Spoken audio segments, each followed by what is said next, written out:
Batman Under Red Hood came out 20 years ago, and I just read it about a week ago as a new DC fan. And does it still hold up?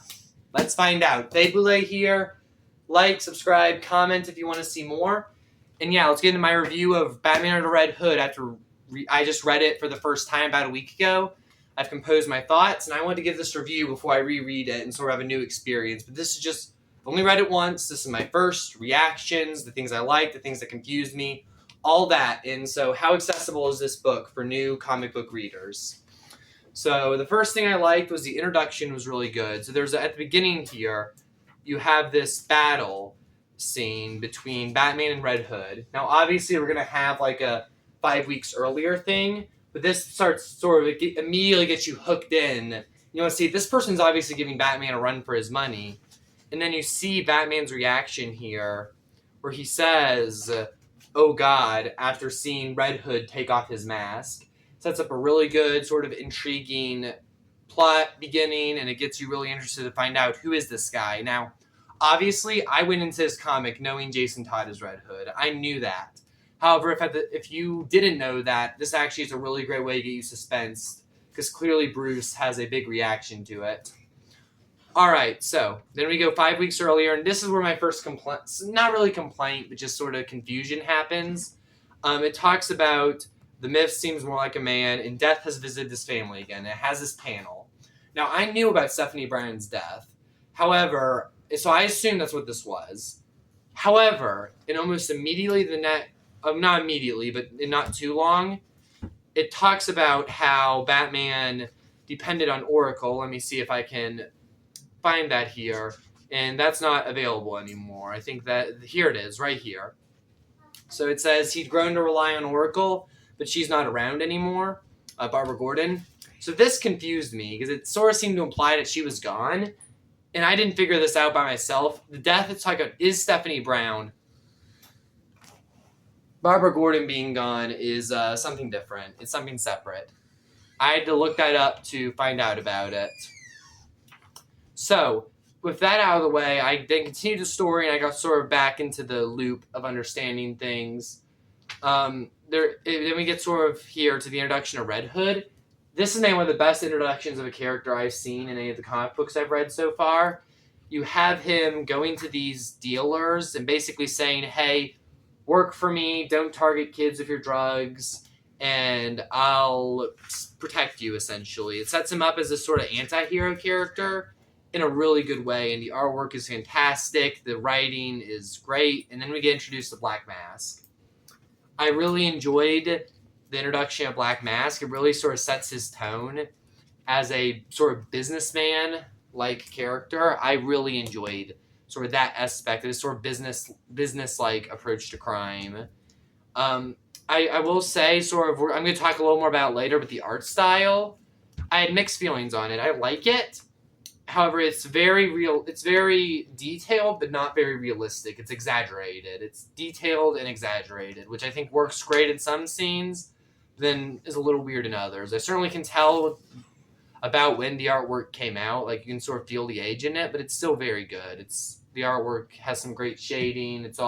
Overall, the artwork's fantastic, especially with shadows. They use shadows very well. Now, after this, we get to the sort of Mr. Freeze involvement. This is another of my sort of, not complaints, but sort of like, huh, moments. So I sort of felt like Mr. Freeze's whole involvement was a little shoehorned in, if that makes sense. Like, I felt like Mr. Freeze, he didn't really contribute much to the story other than just sort of being there to confront Red Hood. So I feel like he wasn't that important to the story. I feel like they sort of included him to have like a main rogue Batman villain involved. But with that said, I did enjoy this scene with him getting suited up, and after he kills the person working on him, Black Mask says to get another.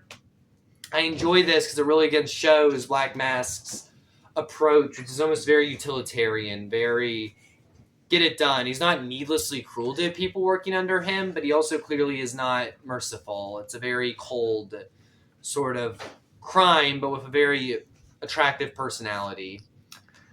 So then after that, again, this is not exactly chronological order. It's only semi-chronological order.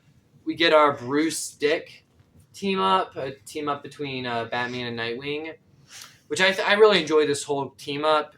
You have the chemistry, and again, there is that weird part in here where Dick references Barbara being gone, which sort of confused me, thinking Barbara was dead when she wasn't. It was actually something else, apparently, that I had to look up later. I think an editor's note about what happened to Barbara Gordon could have been a little helpful for modern readers who don't know everything else that was going on in Batman at the time.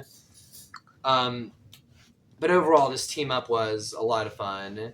And then you get Batman and Dick meeting Red Hood for the first time right here. And it creates sort of this really interesting dynamic. And then we had the Amazo fight, which is, it's okay, but I feel like it just sort of was some comic book action fun. It wasn't a big focus. So after this, I think the next sort of big moment for me is when you have this, after the kryptonite shipment and him calling Black Mask and all that, you have this Onyx Red Hood team up. And this is after a little thing with the Joker. I'll cover the Red Hood getting the Joker later when it becomes more relevant. But after Batman's going around talking to people about Resurrection, again, I'll talk about that in a second, you have this Onyx team up with Red Hood. And I think this is one of the best parts of the whole comic, because it really shows Jason Todd's personality. It makes him very likable.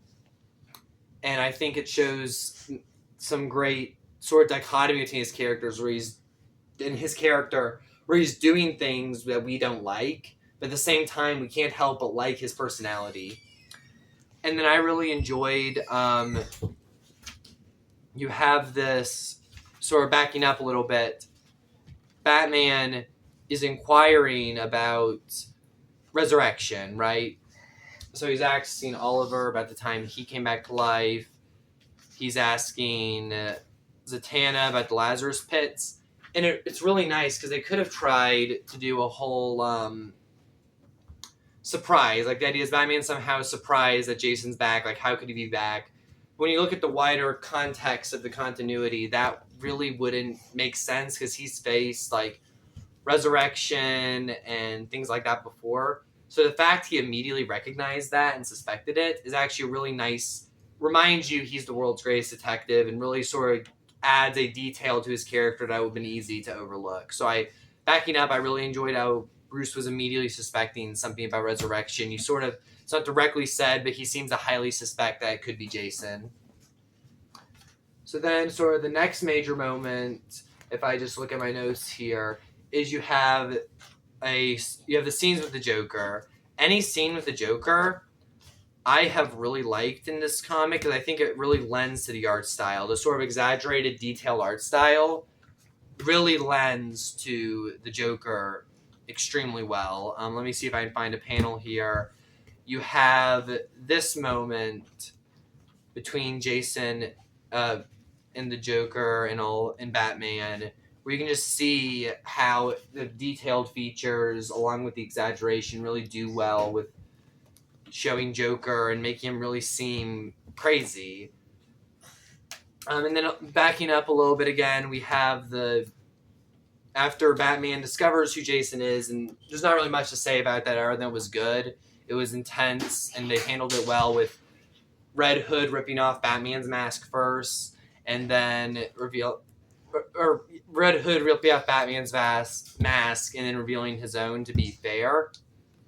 We get moments then between them after Bruce figures out it's Jason, like the bomb situation where essentially these guys are getting bombed by Red Hood, and Red Hood, while Batman tries to disable everything, is talking to him over the radio, and we get some really good dialogue between them and characterization. There's still some sort of relationship there, even as Jason is sort of going a little crazy.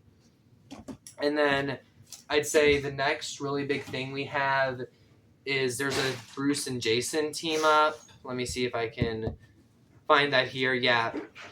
Where you really see they still work as a team when they're getting attacked by these two guys that Black Mask hired. And after that, I'd say the obvious next big moment is the final confrontation. You have a fight between Black Mask and Jason. I won't talk about too much, but it was good. And then you have the Joker, Batman, and Jason all in a room. And this is all, it's a very good encounter. You have Batman talking about why he won't kill the Joker even though he wants to. You have Jason sort of making his arguments and talking about how the Joker, he doesn't think the Joker's as crazy as he pretends to be. It's just all very well written, very good dialogue. And the art style definitely lends to it. But then that's where we get some more confusion with the destruction of Blüdhaven at the end. You have, let me see, I don't know if I can find the panel, but Blüdhaven is destroyed at the end, and this is sort of confusing. There's no note about anything. I know Blüdhaven's very much existing in the modern day. So it was fine for the story, but this story just came out of nowhere, and I know there was something bigger happening in DC at the time, which led to that, but I don't know, it was just a weird thing to shoehorn in that, and it sort of confused me a little bit, so that'd be another criticism I'd have. So that's sort of it for the main story.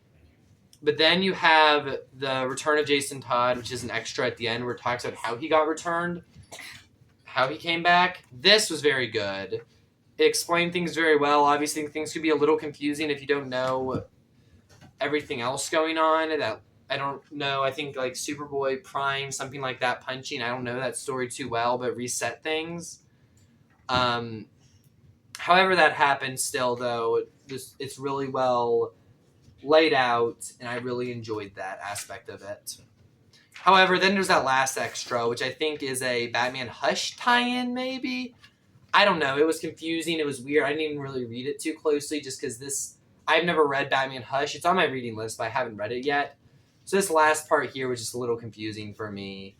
And it wasn't really even really Jason. I don't know. This wasn't super... Yeah, I didn't like the last extra. But yeah, so that's overall my review. Overall, I'd say the book holds up in terms of being a really good story, but there are aspects of it that I think could use editor's notes or things like that, especially if you have wider context of what was going on at the time. But overall, it's still a great story to recommend. Just be ready to be a little confused at some points if you don't know too much about what was going on in Batman and DC as a whole at the time. So comment your own thoughts, and that'll be it for today.